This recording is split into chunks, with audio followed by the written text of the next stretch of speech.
guys, welcome back to my channel. So today I'm coming to you with another wig styling review. This unit was sent to me from Nadula Hair Company, and I do go ahead and go over all of the details about this unit once we jump into the video. As well, I will leave a link in the description box below of where you can find this unit.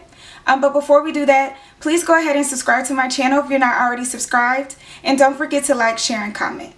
So let's go ahead and get right into it.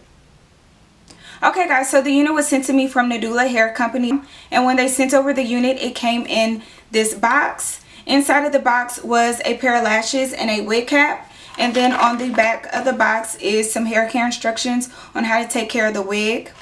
The wig that they sent over was the 22-inch straight unit, 180% density, natural hair color, and it is a 13x4 unit. The inside of the cap is as so. 2 combs on the side, 1 comb in the middle, and then 1 comb at the bottom, as well as adjustable straps and some lace that you will need to trim off.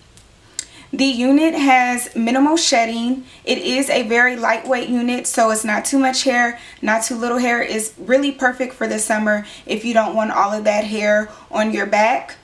As well, the parting space is pretty good. You'll need to add some concealer to it and or pluck it. But overall, the unit is very, very nice. So we'll just go ahead and jump right into styling this unit.